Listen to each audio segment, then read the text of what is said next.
A você que nos acompanha pelo Notícias Agrícolas, seja bem-vindo à nossa programação. Está de volta nesta segunda-feira e o nosso assunto agora é o mercado da soja, o mercado de grãos de uma forma geral, mas a gente vai falar sobre essa nova queda que os preços da soja registraram no fechamento desta segunda-feira na Bolsa de Chicago. Para começar, um alerta. Estados Unidos entraram ontem no horário de verão, por isso o novo horário de fechamento das bolsas norte-americanas passa a ser uma hora mais cedo. 15 horas 20 minutos para as bolsas de Chicago, 15 horas e 15 minutos, horários de Brasília, para a Bolsa de Nova York. A soja hoje recebeu umas notícias positivas, o mercado da soja recebeu umas notícias positivas aí nessa segunda-feira, mas parece ter dado de ombros para essas informações, e é isso que a gente vai confirmar agora, conversando com o Tarso Veloso, diretor da RC Mercosul, direto de Chicago, conosco mais uma vez. Tarso, é um prazer, boa tarde, seja bem-vindo. Boa tarde, Carla. O prazer é meu novamente. Boa tarde a todos que nos assistem. Tarso, a China, o USDA anunciou uma nova venda de soja para a China nessa segunda-feira. Um volume considerável para um anúncio diário, mas parece que o mercado já estava esperando ou não deu muita importância para essa notícia hoje, é isso mesmo? Apesar de ter vindo uma quantidade boa, né, quase 1 milhão de toneladas que os chineses compraram dos americanos, e levou a venda total hoje para 1,5 milhão de toneladas, né, somando outros destinos adicionais, não foi suficiente para levar a bolsa para cima, muito em função dessa indefinição, né, de guerra comercial. Porque apesar de ser um volume que os chineses compraram, em tese é uma demanda maior para os americanos, a falta de previsibilidade em relação às vendas futuras continua limitando as altas aqui em Chicago. Agora, essa falta de previsibilidade se dá ainda em função dessa instabilidade da questão do acordo entre China e Estados Unidos e a guerra comercial continuar, é isso? Perfeito. O mercado hoje, os compradores internacionais, né, o pessoal que está esperando para comprar soja, eles estão esperando o resultado da reunião, porque o perdedor da guerra comercial, em tese, ele terá os prêmios de exportação reduzidos, né?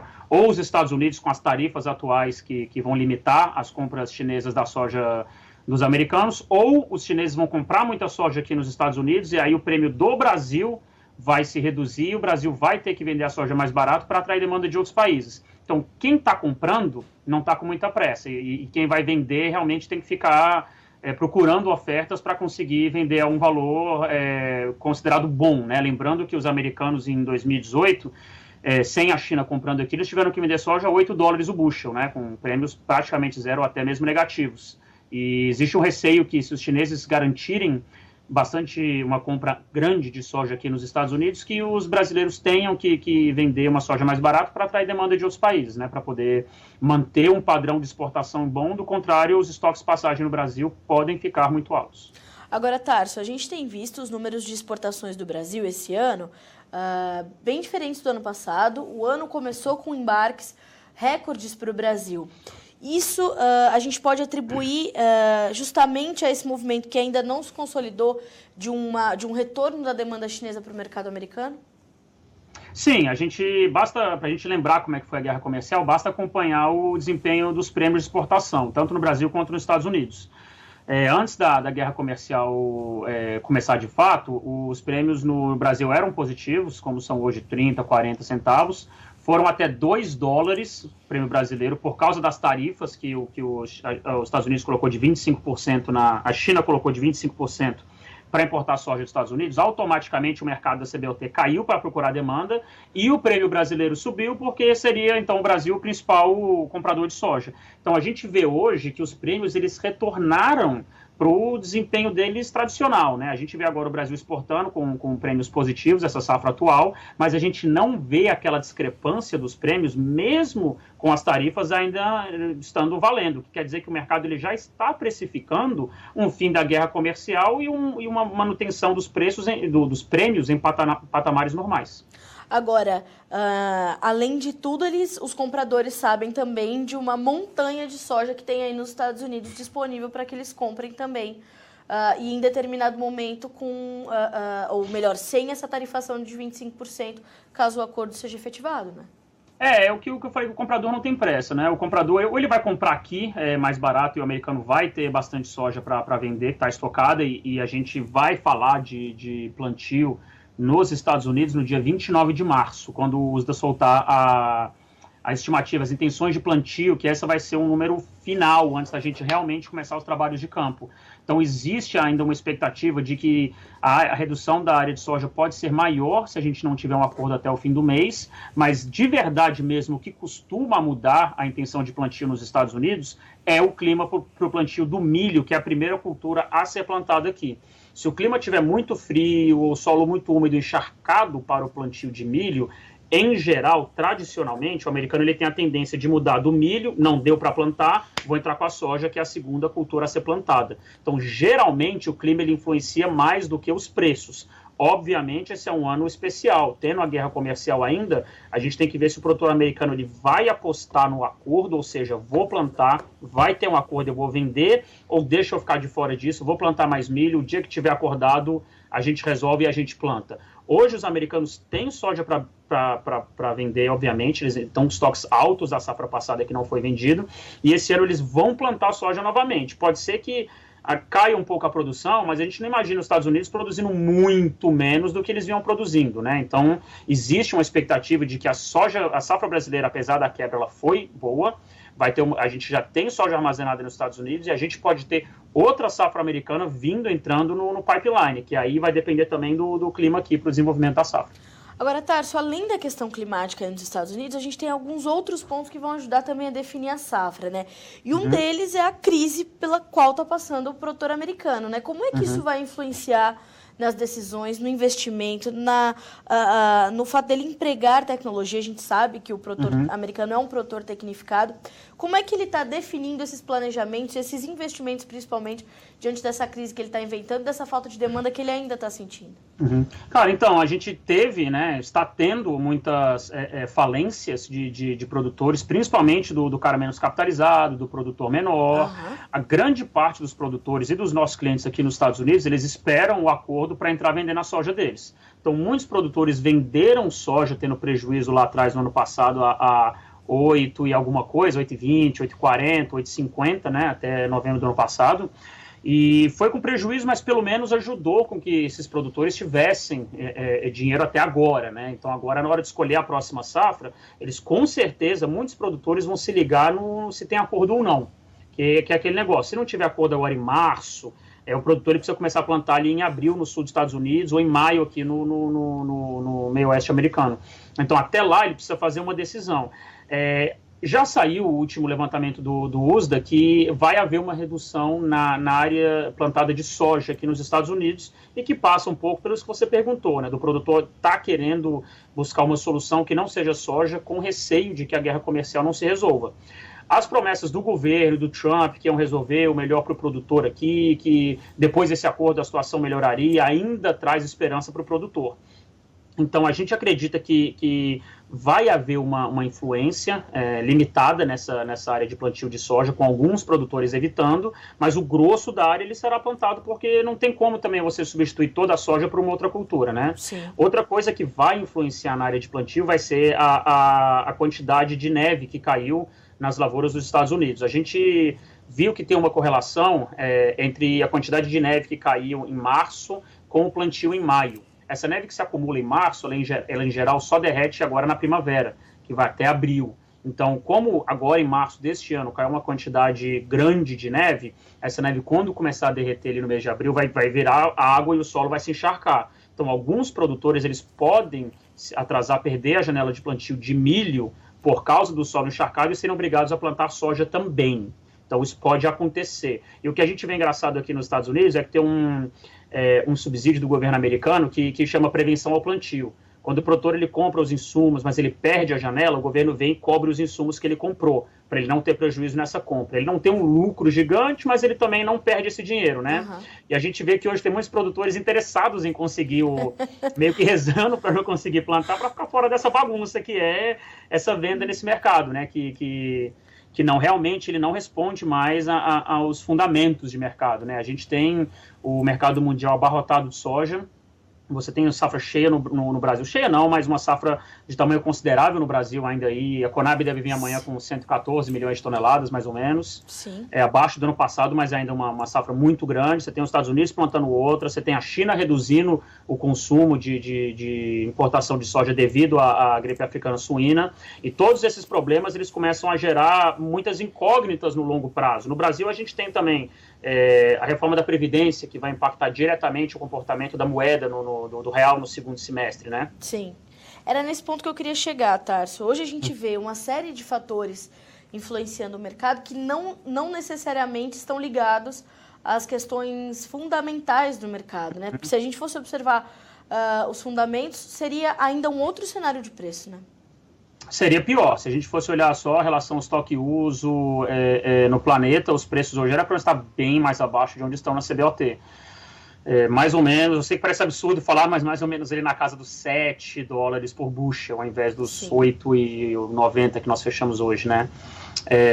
Isso acontece porque a gente tem outros fatores pesando sobre o mercado, além de clima, nós temos os fundos especulativos, nós temos produtores segurando as suas produções, não querendo vender, e todos esses problemas que a gente pode falar que são políticos e não econômicos, todos eles também derivam de decisões que não necessariamente serão feitas com base em economia. Por exemplo, tem até clientes nossos no Brasil, Tarso, mas se a soja do Brasil está mais barata, não tem por que o chinês comprar dos americanos, ele vai comprar a nossa. Não necessariamente. Pode ser que os chineses eles se comprometam a comprar uma grande quantidade de soja e commodities dos americanos para reduzir o déficit fiscal, que é uma exigência dos americanos com os chineses. Sim. E os chineses eles paguem mais caro por essa soja para satisfazer essa vontade, não necessariamente porque é mais barato ou mais caro. Então é uma outra incógnita que tem que entrar na análise, que a gente tem que fazer de como é que vão estar os preços ano que vem. Então eu acho que agora o produtor no Brasil ele tem que ser muito mais cauteloso na negociação dele, para não deixar, por exemplo, ir demais em apostar demais em um lado, esse lado ele não vem, essa decisão de que a guerra comercial vai ou não acontecer, ou algum outro problema na safra, e depois você acaba ficando com uma soja na mão que pode estar num preço bem mais baixo em alguns meses. Tarso, você falou dessa questão da cautela na comercialização. Hoje a gente vê o produtor o produtor brasileiro na tentativa de garantir muito mais o preço, né? De se proteger muito mais. A principal alternativa que ele tem, o principal caminho que ele tem é se hedgear, é fazer o hedge, é buscar travar ali os melhores componentes de preço nos melhores momentos. Essa é uma melhor alternativa nesse momento, com esse ambiente comercial que a gente tem? Acho que vai acabar sendo a única, né? Porque a gente tem hoje mesmo clientes nossos tentando fazer vendas para 2020, para para março, o pagamento em abril, e tem dependido muito da região, né? A gente tem alguns clientes que estão dando sorte, teve um cliente em Tocantins que vendeu a 72 a saca de soja para o ano que vem, e tem cliente no Mato Grosso recebendo 64 de oferta. Então depende da região, depende do produtor, e aquele produtor que já não tem, né, um preço forte na região dele, ele vai ficar confinado, ele vai precisar fazer o hedge dele, tanto ou até de preços ou até de câmbio, por exemplo, né? Se a gente for apostar que o real ele vai sair de 3,85 para 3,50, 3,40, vale a pena ter um hedge no câmbio. E também essa questão de prêmios, né? Tem produtores que estão apostando que a guerra comercial vai ser fechada o acordo vai ser fechado entre Estados Unidos e China, e com isso os prêmios de exportação no Brasil eles cairão, né, para justamente aquilo que aconteceu nos Estados Unidos, para atrair demanda. E aí tem produtor, então, por exemplo, travando o prêmio agora, por exemplo. Então, o pessoal já está se mexendo para buscar alternativas, porque aquela alternativa de, vamos ligar e a gente vende no físico aqui, com a trade, pode ser que a gente tenha uma oportunidade futura, principalmente com algum problema no câmbio, com a desvalorização do real, mas também pode ser que a gente não aconteça, pode ser que a gente aprove a reforma da Previdência, pode ser que o acordo Estados Unidos e China saia, e aí o produtor que vai ligar na trade para vender, ele vai receber uma oferta menor que ele viu agora nessa safra. Agora, Tárcio, tudo isso vai depender de mudanças um pouco mais drásticas em todas essas situações, né? Incluindo a movimentação das cotações na Bolsa de Chicago. Você entende que essas oscilações mais significativas, mais robustas, elas devem vir somente no momento em que começar a chegar para o mercado esse novo fator que é a safra americana, salvo sempre situações de se a gente firmar um acordo, isso aí todo o mercado já está esperando, né? O não fechamento de um acordo até esse momento também já está precificado. Mas a nova safra americana é o novo fator de volatilidade para Chicago? É isso que pode mudar um pouco o cenário ali? É isso que vai começar a movimentar um pouco mais as cotações? Até a gente ter uma confirmação de um problema na safra ou não, vai demorar um pouco. Assim, agora, 29 de março, a gente tem o relatório do USDA sobre a intenção de plantio, né? Esse relatório só vai mexer muito com os preços se vier uma surpresa assim, muito grande. A gente já teve aquela redução no relatório passado e agora talvez a gente tenha outra redução. Se for uma redução igual veio, assim, 500 mil de acres, 1 milhão de acres, não deve mudar muito o panorama. A gente pode ter uma alta de 10 centavos, mas é isso. O que vai mesmo impactar em relação à safra é o ritmo de plantio ali em maio. Se a gente realmente atrasar esse ritmo de plantio, igual eu expliquei da correlação que tem entre nevar e a neve estar acumulada ou não, se atrasar o plantio, vai ser igual no ano passado. Lembra daquela alta de preço que a gente teve com o atraso do plantio também? Então, esse ano nevou mais que ano passado. Então, em tese, a condição de plantio ela pode estar pior se essa neve demorar muito a se derreter. Chegar no final de abril, a gente ainda tem uma temperatura fria aqui, ainda vai ter muita neve para derreter no começo de maio, e aí pode causar um atraso. A guerra comercial ela continua sendo o que vai delimitar o andamento dos preços no médio prazo. Porque se a gente fecha uma guerra comercial, se fecha-se um acordo agora, a gente vai ter uma previsibilidade de compras nos próximos 2, 3, dependendo de como esse acordo for fechado, né, de commodities nos Estados Unidos. Se a gente não fecha, a gente já passou uma mensagem, então, para o produtor americano, que é planta menos que você não vai vender. Não tem demanda para tudo que você vai plantar. Então, assim, um atraso no plantio da safra dos Estados Unidos, que corte 5, 10 milhões de toneladas da produção, ele é significativo, mas você não ter um acordo, por exemplo, é muito mais significativo. Hoje a gente tem, Carla, o seguinte, se o acordo for fechado, a CBOT sobe, mas essa alta ela depende muito da quantidade que o chinês garantir que vai comprar do americano. Se for uma quantidade não tão grande, essa alta ela tem um limite. Se for uma quantidade grande, ele sobe bem mais e aí tem um desconto ainda maior nos prêmios de exportação de outros países. Tá. Tarso, nesse momento, com exceção dessa questão da neve que você acabou de explicar muito bem para a gente, tem algum outro problema que já começa a preocupar, que também deve entrar já no radar aí do produtor, do mercado? O clima chama atenção em algum outro ponto na questão da nova safra americana ou por enquanto não? Está muito longe. O que tem é aquele negócio, né? De El Ninho, como é que vai ser a safra aqui. Em geral, não é favorável, mas ainda está, falando agora começo de março, seria muito precipitado a gente falar de clima. E o clima da safra de soja aqui ele é fechado em agosto, né? Agosto é o mês que define a safra aqui. Então, a gente está longe ainda disso. Eu acho que uma outra coisa para o pessoal de casa, caso queira ficar ligado em outro ponto fundamental do mercado, é a gripe africana suína na Ásia, né? Qual está sendo o impacto disso e qual que vai ser o impacto na demanda. O USDA ainda está com uma expectativa de importação da China de 90 milhões de toneladas. Mas aqui fora o mercado já trabalha com um número entre 8,3 e 8,5 milhões de toneladas de soja a ser importada pela China. Então, digamos que a China vai importar 85. E a China vira e fala, olha, antes da guerra comercial a gente comprava 40 dos Estados Unidos, mas agora nós vamos confirmar 50, a gente vai comprar 50 dos americanos. Sobrou, em tese, 35 para o resto do planeta dividir de demanda da China, né? Então, a gente dividiria com os países, ainda tem algumas outras nações que compram e levam essa demanda para cima de 100, mas a gente já entra numa competição acirrada. Então, esse é um ponto que pode culpar. Imagina, então, se a China cai para 80 milhões de toneladas por causa da gripe africana, ou até, assim, é muito ruim, vai para 70. Isso vai ser muito desfavorável para os preços futuros. E a gente tem uma condição na China nesse momento que é bastante peculiar, né? Por conta dessa questão da gripe africana, né? A gente tem margens de esmagamentos que estão prejudicadas por conta disso, uma demanda menor de ração, de farelo, enfim. Isso também tem que ser considerado, né, Tarso? Tem, e aí, como a gente falou, mais outra informação, mais uma coisa para o produtor olhar. Mais uma então, pessoal, é o seguinte, quanto que a China vai comprar de soja de qual safra, tá? Se for safra antiga, é muito bom para os preços para diminuir o estoque, mas o principal que tem rolado boatos é que a China compraria Sinogran, né, que é essa tal chinesa, compraria soja para repor os estoques chineses, para aumentar o estoque. Isso, na verdade, a gente não acredita nessa ideia, a gente da RC, porque é aquele boato de mercado muito bom. Falar que a China vai comprar um monte de soja, ainda vai comprar para estoque. Ou seja, é muito bom que ela compre mesmo muita soja, armazene e tire essa soja da circulação mundial. Mas hoje não tem motivo para um comprador entrar no mercado e comprar soja cara, porque tem muita oferta no planeta de soja. Então vale a pena, igual a China, por exemplo, que ela comprou muita soja e agora em março os chineses estão relativamente quietos, né? Eles estão comprando aqui e ali, mas eles não estão ainda... Parece que o mercado está esperando um pouco essa definição da guerra comercial para comprar soja barata, já que, querendo ou não, tem soja no Brasil e tem soja nos Estados Unidos.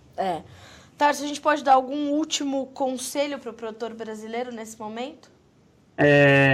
Então, essa é a parte complicada, né? Tem muitas peças se mexendo agora nesse mercado. Então, acho que, de novo, aquela história que a gente falou do produtor ele ser mais precavido, né, nessa comercialização.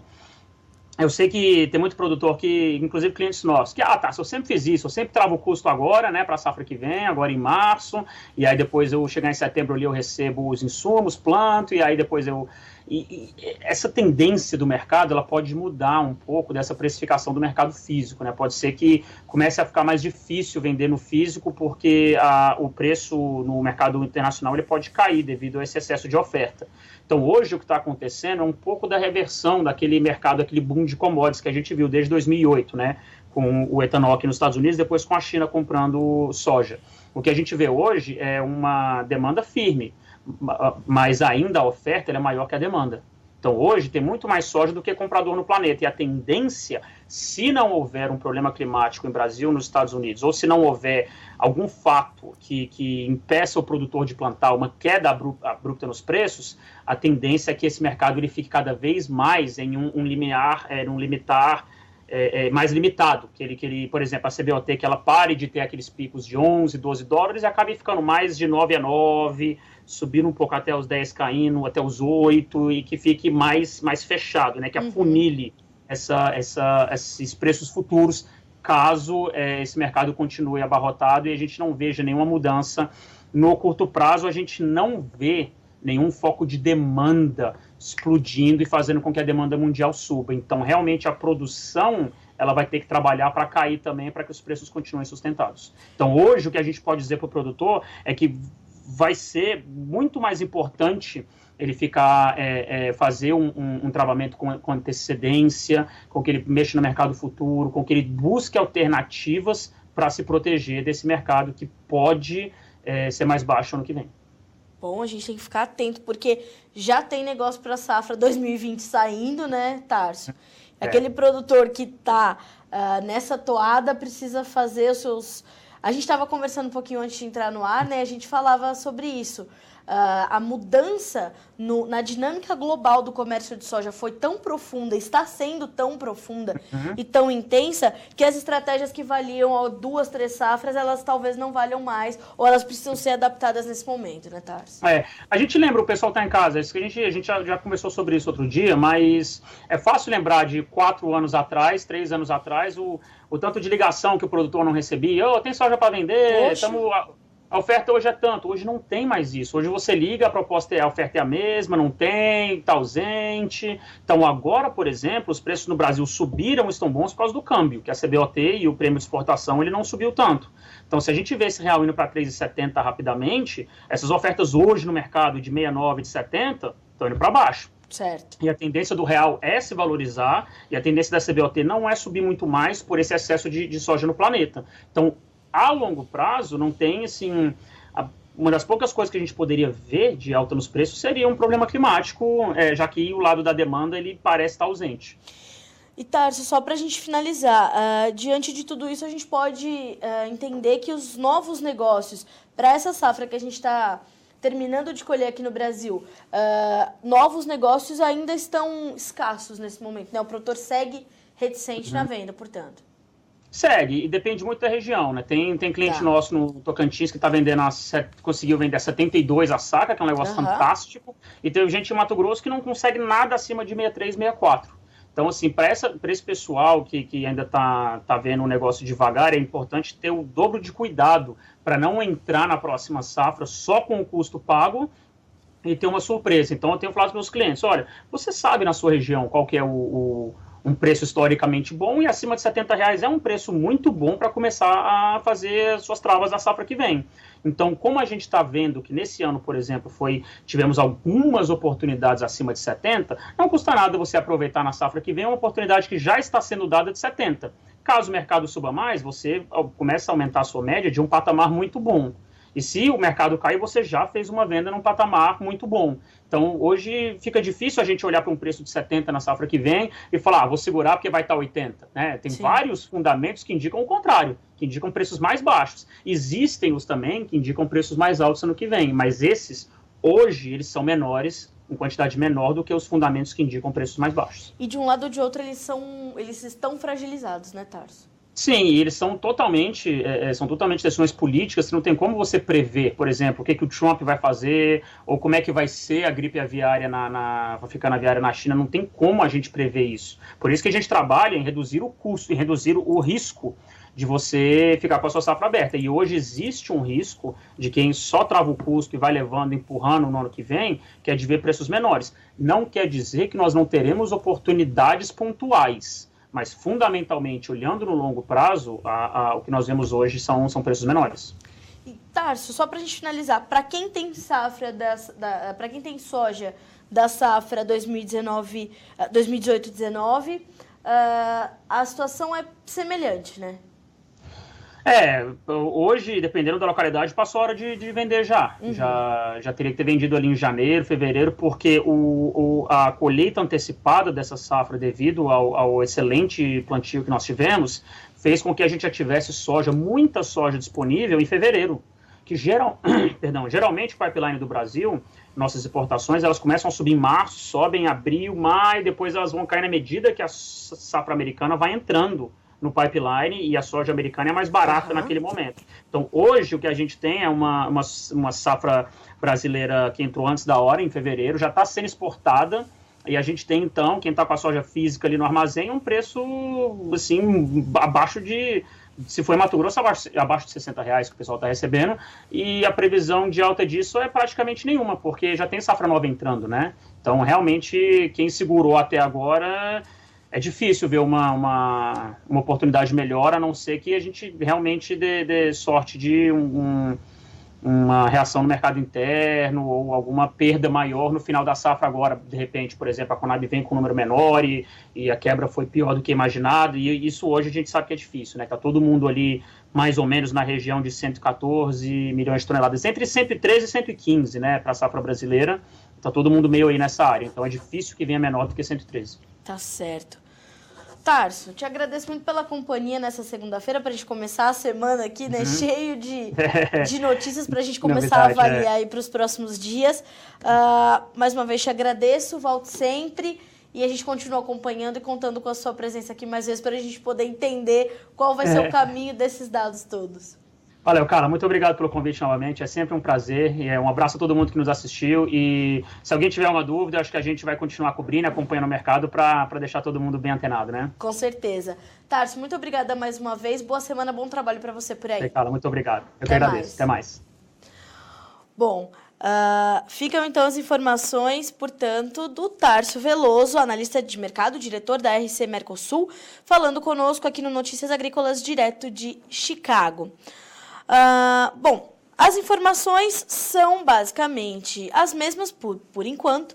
A gente ainda tem a guerra comercial no foco de todas as discussões, no foco de toda essa lateralização do mercado que permanece. Nem mesmo a China anunciando a compra de quase 1 milhão de toneladas nessa segunda-feira fez o mercado reagir, o mercado fechou em queda, porque tudo ainda é muito incerto, o volume da demanda chinesa que vai migrar para os Estados Unidos ainda não foi confirmado, a questão do acordo ainda é muito incerta, a questão da tarifação sobre a soja americana pela China também. Então, tudo isso ainda permeia o mercado. Como muito bem colocou o Tarso, os fundamentos já não estão tão atrelados à formação de preço nesse momento, né? O mercado está bastante politizados, podemos dizer assim, né? A gente vê o mercado bem distante dos seus fundamentos nesse momento, porque temos ainda estoques muito elevados nos Estados Unidos, uma demanda da China que caminha, mas caminha de forma um pouco mais comedida esse ano, né? A gente vê as cotações reagindo a isso também. Aqui no Brasil, as nossas exportações caminham muito bem nesse início de 2019, fruto de uma demanda ainda forte. Em fevereiro, a gente embarcou um volume recorde aí de soja para o mês, e mais de 80% desse volume foi destinado para a China, mas também fruto de uma safra que chegou mais cedo ao mercado, então a gente pôde exportar mais cedo também. O Tarso me passou uma outra informação com uma projeção de mais de 9 milhões de toneladas podendo ser exportadas agora em março pelo Brasil. Então, há aí boas perspectivas para a nossa soja, mas todo o cenário de formação de preço poderia indicar aí uma delicadeza nesses preços firmes, nesses volumes grandes. Então, o produtor precisa ter muita cautela e muita estratégia na hora de comercializar. Fato é que a dinâmica global do comércio da soja foi profundamente alterada com essa questão de Estados Unidos versus China aí nessa disputa comercial. Então, todo cuidado é pouco, porque todas as informações que pautam o mercado nesse momento, elas estão ali na corda bamba, são bastante frágeis e elas podem mudar a qualquer minuto, e é claro que isso vai impactar diretamente no seu bolso.